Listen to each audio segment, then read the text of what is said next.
the document that you were just handed, which is Exhibit 66, a portion of those text messages that were on the phone? This appears to be a cell phone extract.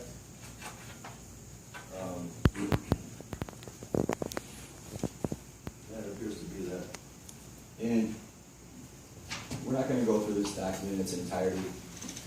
And you didn't actually see all these text messages when you viewed the phone, right? No, sorry, I did not. But you viewed all these text messages in preparation for your testimony today, right? The majority of them, yes. And what did you want the commissioners to know about Mr. Love based on these text messages? Again, Really? I'm objecting to the timing of it. I think it's appropriate to know what he knew at the time, not after his review and now, so I object to relevance. That seems right to me, that the only thing that's relevant is what he knew at his time. That's fine. What did you learn upon looking at the cell phone? Before, But, hold on, don't ask the questions, you'll never learn. sorry, no, I mean, I just want to make sure we, Right, the time, when you say what you know at the time, we Right. mean at, As of the August time of the 14, interview. 2013. thank you. Well, I personally observed a text message from Mr. Duran Love to his girlfriend, or then girlfriend, Melissa, that read something to the effect of, if I'm accused of basically killing my son, that he was gonna go on a killing spree. And that's reproduced on the last page of the Exhibit 66, right? Number 6245. 6245, and I'm gonna go crazy if I do one nigga. I swear I'm going. Can we just read the one? That's what I'm doing. Okay, I'm sorry. Yes, that looks like the same message, and I'll read what it says. N, the letter N. I'ma go crazy if I lose my little L-I-L, nigga. I swear I'm going on a killing spree. This bitch ass motherfucker, man. Did that cause you any concern? Yes, sir. Did it cause you so much concern that you couldn't go and do the QP in Mr. Love? That I couldn't go do? Could not, right? Well, it concerns me, but I still have a job to do. You were present when Lieutenant Gibbs said it's your job to ask the tough questions, right? Yes, sir. Is that why you knew you still had to do the QP even though you saw this text message? Absolutely. Did you think you could handle the QP alone even after you saw this text message? Did I think I could handle it alone? Tough question. Do I think I can handle shots fired alone? Do I think I can handle domestic violence alone? We're always alone, we're always outnumbered, so. Don't think so. Courage kicks into play and responsibility kicks in. That's my job. I have the job to protect the citizens of Milwaukee. I have a responsibility as a law enforcement officer. Well, And I- Detective, let me stop you. That sounds rather arrogant. It's not arrogance. It's confidence. It's not confidence. It's my commitment to this community. It's no different than when I swore allegiance to defend the Constitution and I enlisted in the Army. I knew the possibility of war and death was there. But that's what the responsibility is. Just like I take responsibility for the citizens. So no, it's not arrogance. Did you go and retrieve Love from the PBS? Yes, I did. Did you go by yourself? Yes, I did. If you were so worried about him, why would you go by yourself? Well, when you go to PPS, there are numerous police officers down there to assist you. They maintain control of the prisoners, so they assist me in that particular case.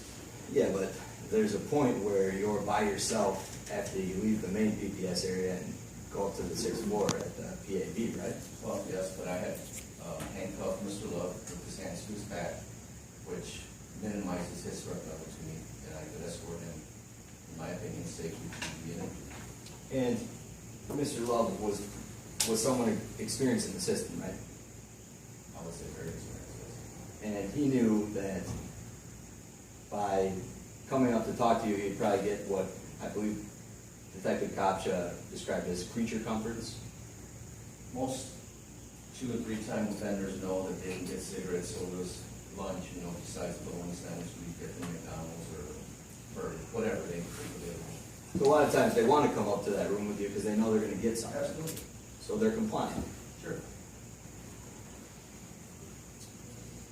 So you bring Love up from PPS to interview room 623, we've gone over that, what happens next? He had asked me for, I had him cuffed one hand while behind him, cuffed him to the anchor on the wall, to his left hand with my handcuffs. He asked me for cigarettes. I then closed the door, proceeded to look for cigarettes, I couldn't find any. I normally don't buy them, they're very expensive. I returned probably within 4 or 5 minutes, I would say. Did you do anything before you went back in the room, or did you go back in the room? I did. And prior to going into the room, I put on the media saw recording device. So you knew you were being recorded prior to going in that room? Absolutely. When you went in that room, did you close the door? When I went to interview Mr. Love? Yeah. Yes. Did you go into that room to fight Mr. Love? No, sir, I did not.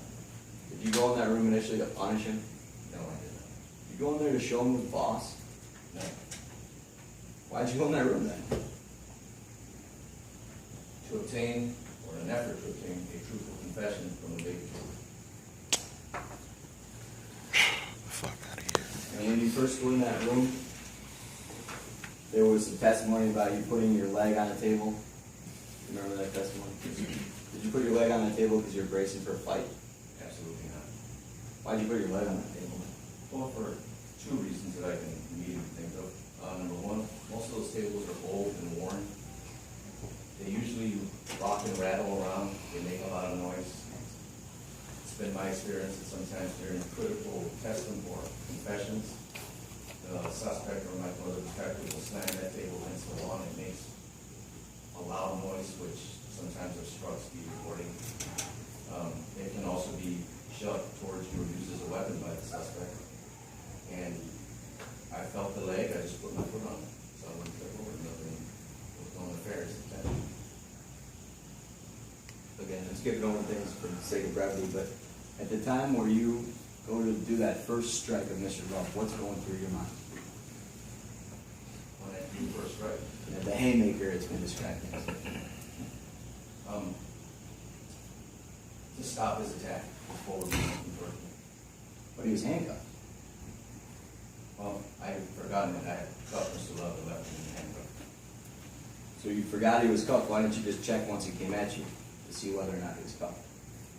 Well, he was pretty much in my face at the time. My vision was directly in front of me. When did you realize that he was handcuffed? I didn't realize Mr. Love was cuffed until, I would say, when Lieutenant Caballero and I placed him on the table and we were trying to gain control of him. That I then saw the handcuff and I realized I didn't have cuffs, so I had asked Lieutenant Caballero for his cuffs. No. At any point during that first video, did you use more force on Mr. Love than you thought was necessary to control him? Absolutely not, sir. At any point during the second video, did you use any more force than you thought was necessary to control him? No, I did not. At any point during the first video, did you intend to punish Mr. Love? No, At any point during the first video, did you intend to show him who the boss? no. Did you want to hurt him during the first video? What about during the second video? Did you want to punish him? No, Did you want to show him who's boss? absolutely not. You want to put your fingers in his eyes to hurt him? No. You used some bad language on the videos, didn't you? Yes. I believe you testified at the criminal trial, something about street people and street language. Yes, I did. What does that mean? Well, in my experience, as I mentioned before, I've had to deal with gang members, violent offenders, which include serial killers, bank robbers, shooters, rapists, child molesters.